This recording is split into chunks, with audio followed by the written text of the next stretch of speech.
Good morning. My name is Desiree, and I'm your lay worship leader for today's service. I warmly welcome you to First Parish Unitarian Universalist Church in Bridgewater. I've been coming here for 8.5 years. I've been an official member for over 3. I serve on the parish committee. I'm the current president of the parish committee. I'm also part of choir and tone chimes under Denise. And what I love about First Parish, I say this every time, is the people. You guys make this place feel like home.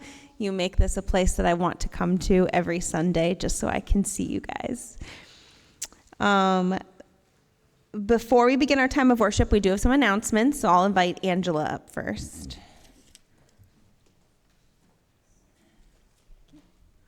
Good morning. So one of my favorite events at UU Church in Bridgewater is the 4th of July. We have a food and lemonade stand, and we have a lot of fun for the day. And so I'm just starting to put together some thoughts about that. And so I think we'll have our first planning meeting next Sunday. So I'll also put something in the bridging this week. So be thinking about ideas and if you're going to be available and what you might like to do. Thank you. And I'll invite Kat up.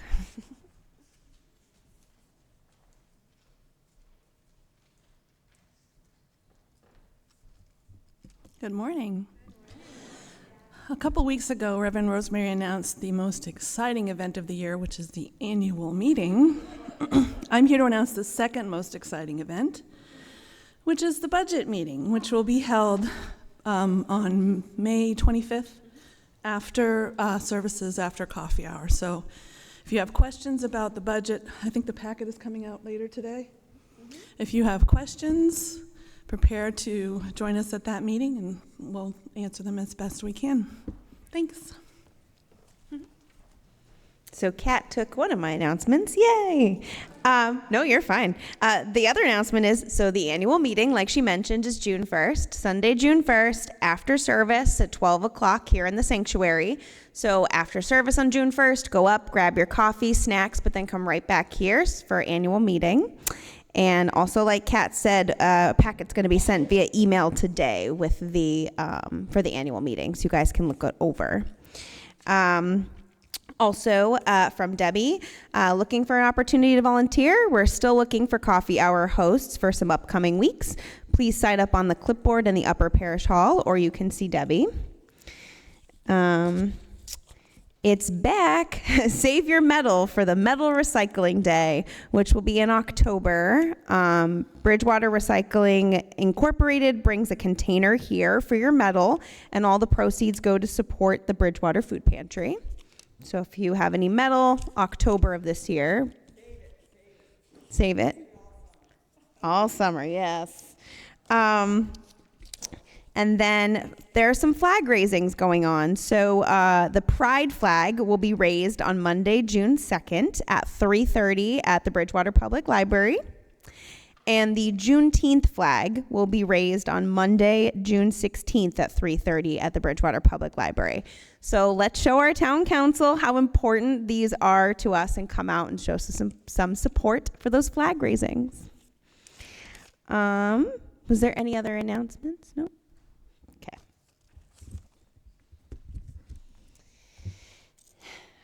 First Parish Bridgewater is a welcoming congregation.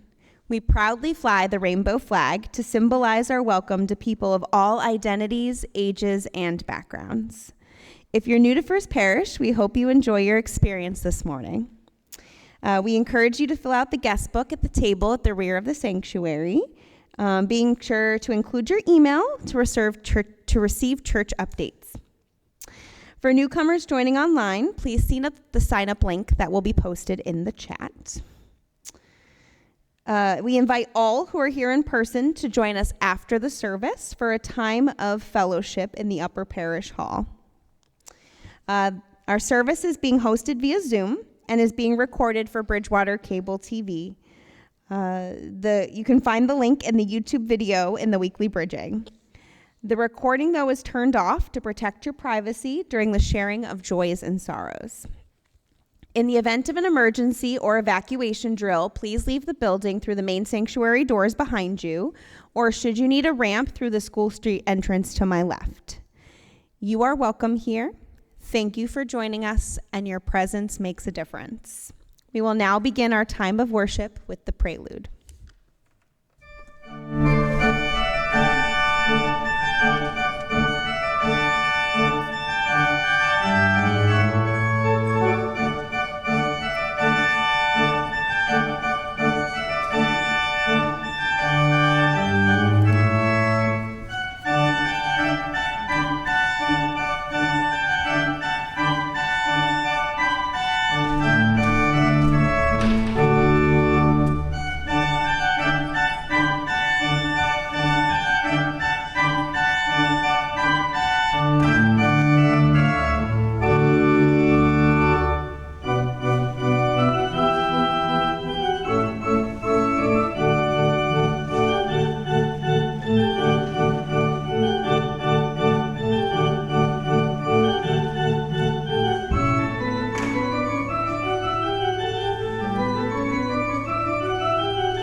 I'm going to invite Aria up to light the chalice.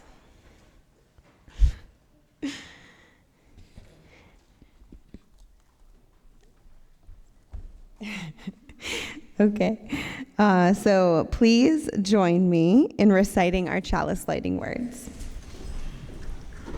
Chalice to mark this sacred hour as we gather in this beautiful historic sanctuary, both in body and spirit, we commend to the many generations that have come here to explore the divine. Let us join our hearts and find the holy in our relationship to each other. It is time to share worship together. And please rise in body or spirit, and let's join our voices for the affirmation of our covenant. Love is the spirit of this church, and service is a gift. This is our great covenant, to dwell together in peace, to speak the truth in love, and to help one another.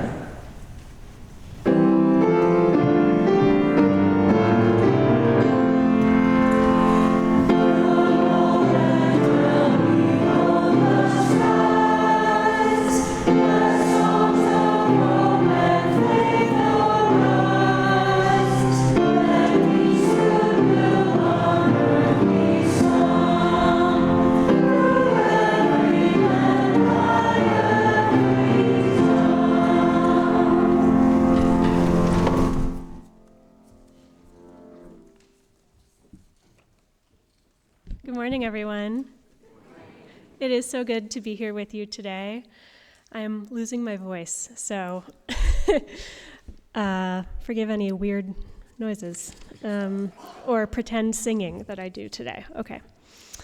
This is a poem that I love. It's by Rebecca Ann Parker, a Unitarian and Methodist minister, and it's called Choose to Bless the World. Your gifts, whatever you discover them to be, can be used to bless or to curse the world. The mind's power, the strength of the hands, the reaches of the heart, the gift of speaking, listening, imagining, seeing, waiting. Any of these can be used to feed the hungry, to bind up wounds, welcome the stranger, praise what is sacred, do the work of justice, or offer love. Any of these can draw down the prison door, hoard bread, abandon the poor, obscure what is holy, comply with injustice, or withhold love? You must answer this question. What will you do with your gifts? Choose to bless the world. The choice to bless the world is more than an act of will, a moving forward into the world with the intention to do good. It is an act of recognition, a confession of surprise, a grateful acknowledgement that in the midst of a broken world, unspeakable beauty, grace, and mystery abide. There is an embrace of kindnesses that encompasses all life, even yours.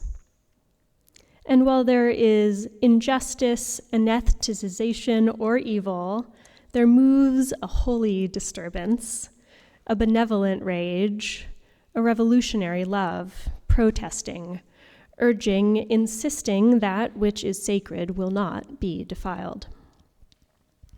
Those who bless the world live their life as a gesture of thanks for this beauty and this rage. The choice to bless the world can take you into solitude to search for the sources of power and grace, wisdom, healing, and liberation. But more, the choice will draw you into community, the endeavor shared, the heritage passed on, the companionship of struggle, the importance of keeping faith, the life of ritual and praise, the comfort of human friendship, the company of earth, the chorus of life welcoming you. None of us alone can save the world. Together, that is another possibility waiting. Let's worship together. Please join in our opening hymn, number 100, I've Got Peace Like a River. Please rise.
Okay, yay. I've got a story for you, and there will be slides up there, so if you'd like to get a closer look, feel free to move closer to the slides. This story is called Maybe. And it's for all of us, and I mean that. Have you ever wondered why you are here?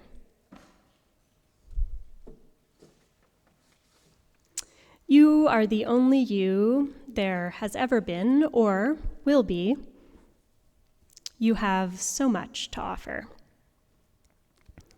Maybe you will invent something that no one has seen before.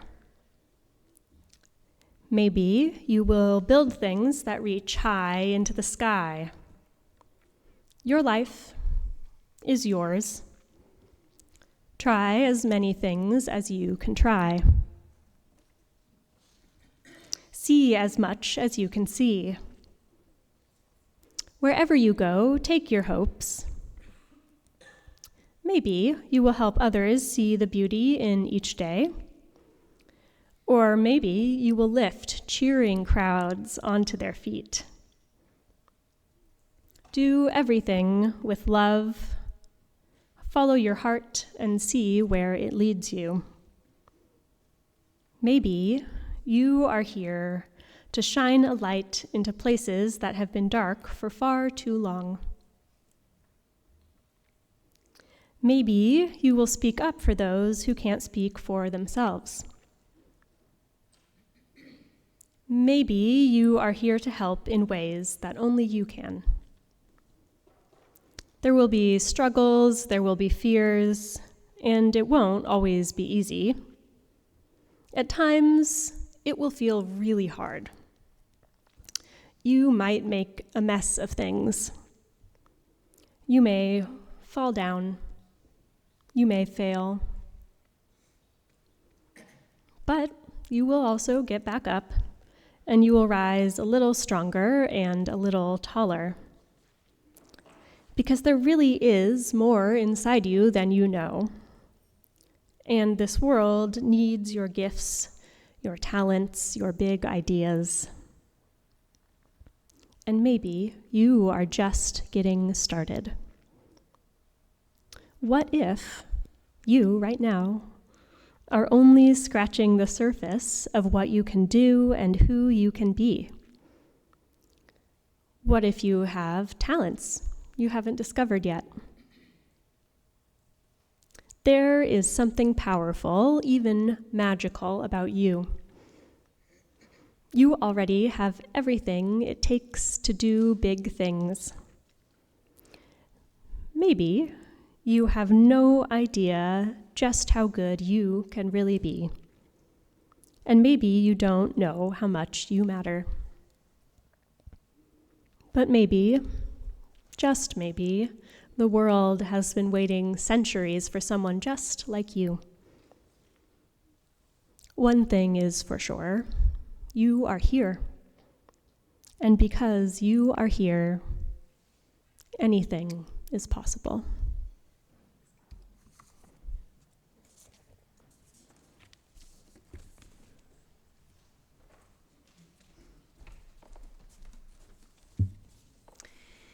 Now is the time in our service for the sharing of joys and sorrows, those matters of great personal significance that touch us, our families, and our loved ones. If you have a joy or sorrow, please come to the front and light a candle. If you'd like to speak, please keep your sharing brief so the ritual moves smoothly. You may also choose to light your candle in silence. Online participants are invited to share by typing your joys and sorrows in the chat, and a volunteer in the sanctuary will read them out loud.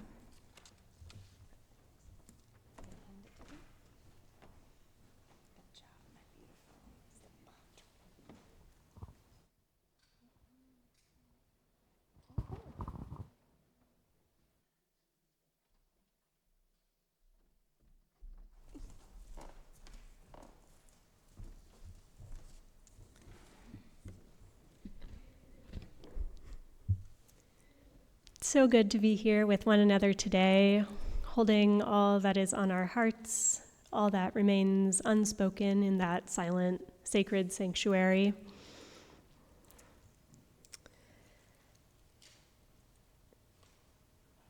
Today I want to invite us into a few minutes of contemplative silence, not just because I'm losing my voice, but also because I think there's few times in our weeks and our days where we intentionally make space to be quiet together. So I invite you to close your eyes. Feel comfortable in your body. Notice where your feet are, where your back rests. Take 3 deep breaths at your own time, and then just let your thoughts float past you like they're on a river for a few minutes.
Spirit of life, Spirit of love, be with us as we are with one another. Hold us in peace. Make way for health and celebration. Be with us in our moments of grief. Help us to comfort one another.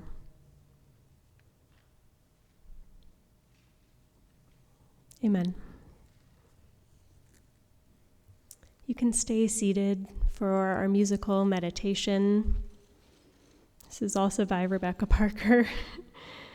And we'll sing it in the singular, there is a love holding me, first, and then in the plural, there is a love holding us, second.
Each Sunday, we collect an offering to support the ministries of the church and the mission of a community organization that shares our faith values. This month, contributions to our collection plate are being shared with Kids to Camp. Your support helps send children from undeserved communities to Sheep Pasture Nature Camp, where they can explore and learn in nature. To donate by check, please make it out to First Parish and write "Kids to Camp" in the memo line. This morning's offering will now be given and gratefully received.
Today, our story for all ages asked us to imagine. Have you ever wondered why you are here? The author writes, "Your life is yours. Try as many things as you can try, see as much as you can see. Maybe you are here to help in ways that only you can. The world needs your gifts, your talents, your ideas." What if? What if you are only scratching the surface of what you can do and who you can be? Maybe you have no idea just how good you really can be, and maybe you don't know how much you matter. I love this story. I've returned to it this year again, and it calls me into my imagination, into that place of maybe. This month's worship theme is imagination, and I think we adults often think that imagination is something for the youngest among us. When I was researching this service, I read a review online about our story for all ages. A woman shared that she had just come home from a really bad day. She shared that first she sat with her feelings for 1 minute, and then 2, and then 20, and 25. just kind of holding my sadness, acknowledging my feeling of dissonance instead of stuffing it away. And wouldn't you know, at the end of that time, the cover of this book, which someone had recommended a while back, popped into my mind. So she found an online reading of the story, and although she says she didn't cry, she came very close. I've been turning over those words since then. In our Unitarian Universalist tradition, we believe that within each one of us, each human being, there is a spark of the divine. Our Universalist forebears believed very deeply in a God who so loved the world that all humans were saved, no matter their religion, race, or creed. And I am fairly tempted, me, who I know many of you think of as quite young, to see younger people doing good work or activism, and I say, okay, it looks like they have that one handled for now. Whew, the youth will save us. Huh. Surely their imaginations are shinier, their ideas are fresher. But when I feel a little bit more deeply, I know I want to be a part of the changes our young people are inviting us into. I want to continue to be courageous, to work for healing and peace. And my Unitarian Universalist values call me to listen with care and compassion to the people in our world who are suffering, and to the prophetic witness of those lifting their voices, and to offer my solidarity. This week, I went to a vigil in my neighborhood. We stood on two sides of a street corner, and we sang and we prayed. 2 weeks ago, a man was violently detained by immigrations and custom enforcement on that same street corner. On his way home from work, agents shattered the windows of his car. They pushed him to the ground. There were 5 of them wearing masks. It was just him. But he was not alone. His neighbors noticed. They took videos on their phones. They asked the agents, "What are you doing? What gives you the right?" It was horrible. We don't know where he is or his name even. But at that vigil in honor of this man, our neighborhood came together. There were families who lived on the street who had witnessed the arrest. They were holding signs saying, "Deporting our neighbors does not make us safer." And there was a child there. She was about 7, and she lived on that street. And every time someone spoke, she jumped up and down and said, "Good job. I agree." It was so beautiful.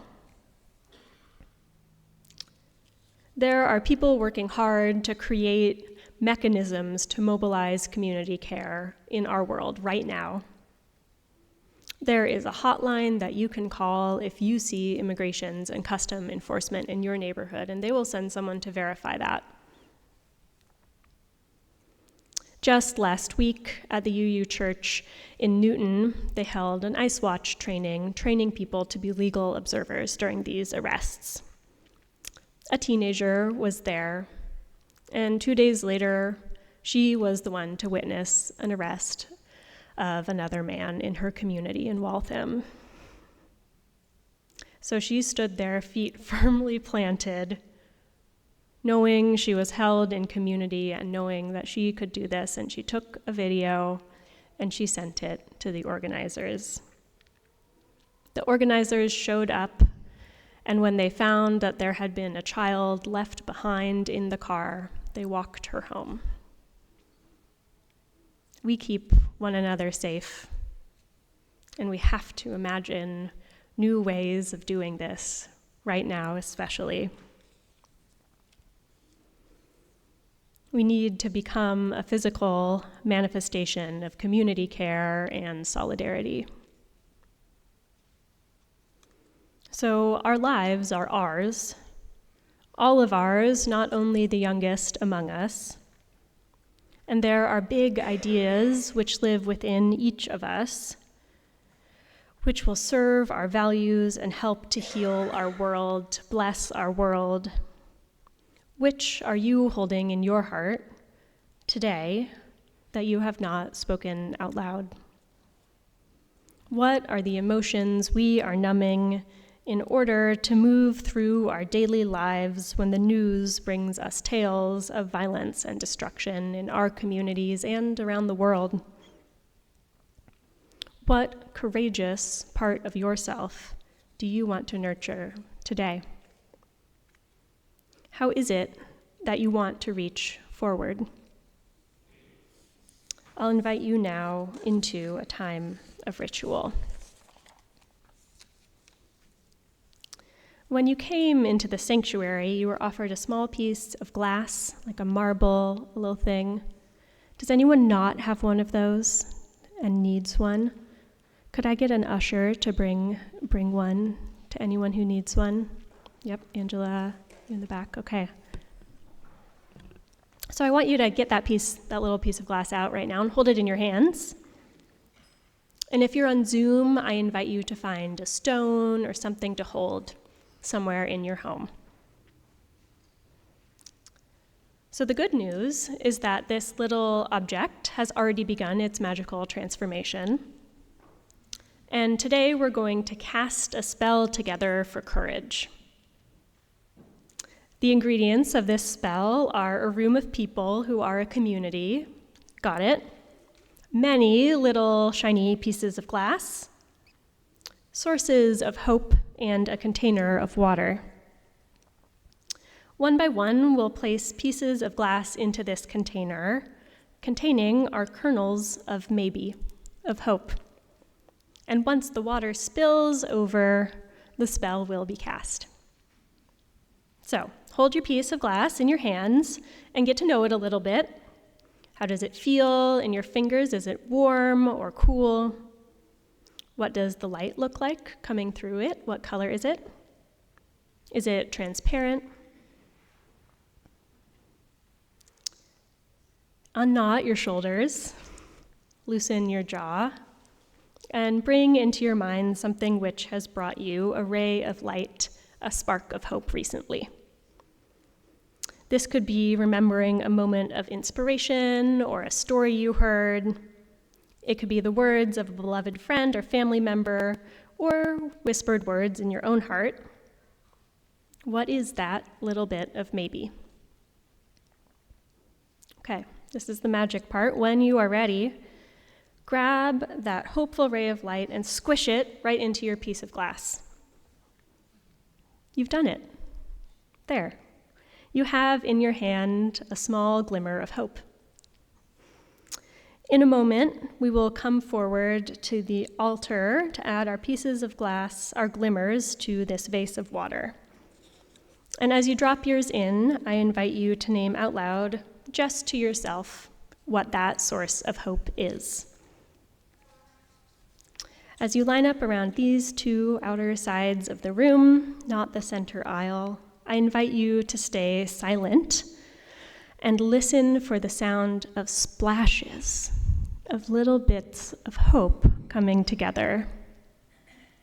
If you're on Zoom, I invite you to place your stone or object in a special place and write in our chat your source of hope. Let us begin.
And here now is a blessing for our imaginations to take with us. In this ritual, we've each named a source of hope in our own lives and brought them together.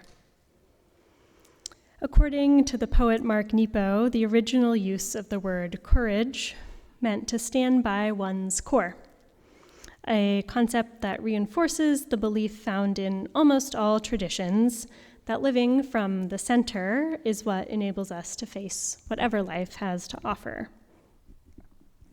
To encourage means to hearten, to impart strength and confidence, and this is our work as a religious community, to encourage one another, to be bold in engaging the world around us, as well as what might scare us personally, and to give one another the confidence and heart to live as fully as possible. And so this is our blessing. You can repeat after me. This world needs all of our talents. This world needs all of our talents, Our gifts and our big ideas. our gifts and our big ideas. With our rays of hope, With our rays of hope, we affirm our imaginations we affirm our imaginations and the power in each of us. With love at the center, with love at the center.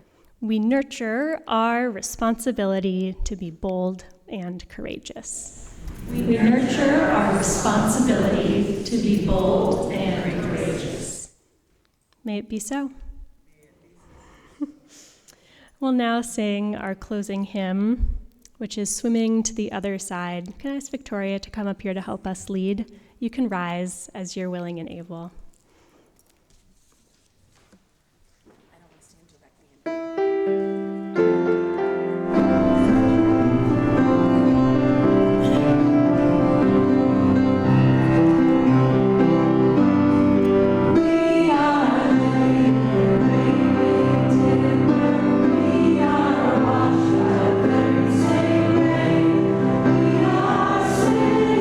Sweet together, some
As we go forth from this place, let's go with love, imagination, and possibility as our guides, paying attention to the maybe we hear echoing in our hearts. Amen.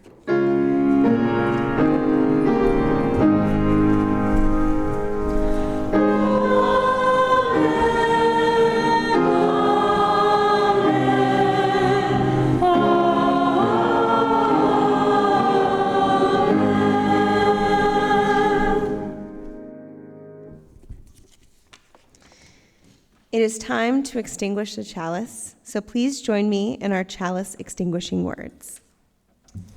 We extinguish this flame, but not the light of truth, the warmth of community, or the fire of commitment.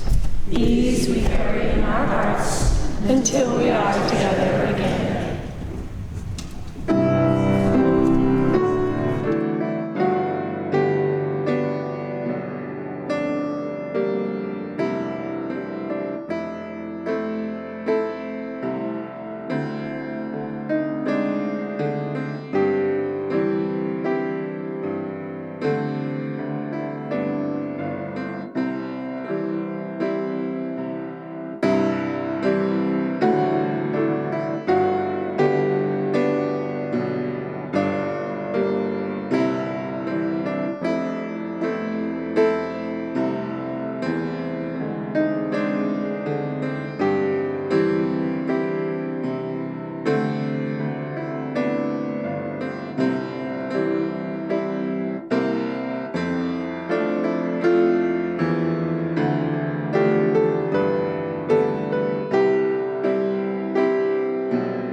Our time of worship has ended and our time of fellowship now begins.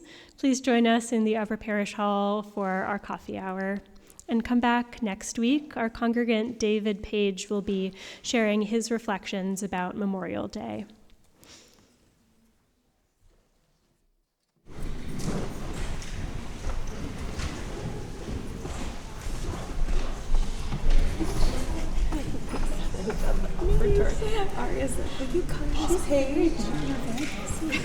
Also, I received a coloring sheet. So very nice. So funny. I sat down and she's like, color this. I'm like, oh, okay. Okay, got a I was color. like, got a color. And I was like, oh, wait, there we go.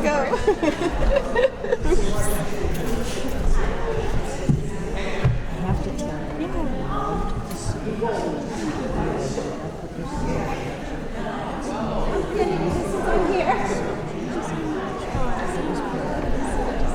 you too. Did you get the lease? Oh my goodness. Aren't they awesome? You know, they are so pretty because we their dress. Yeah, because they're so wide. It looks like a beautiful skirt. But, oh, so you don't get it. I said, oh, like, I'll look it up. you do. If you feel very welcome, just email me. Okay, and thanks so much. It's so beautiful. Have a great rest of your day. Fine.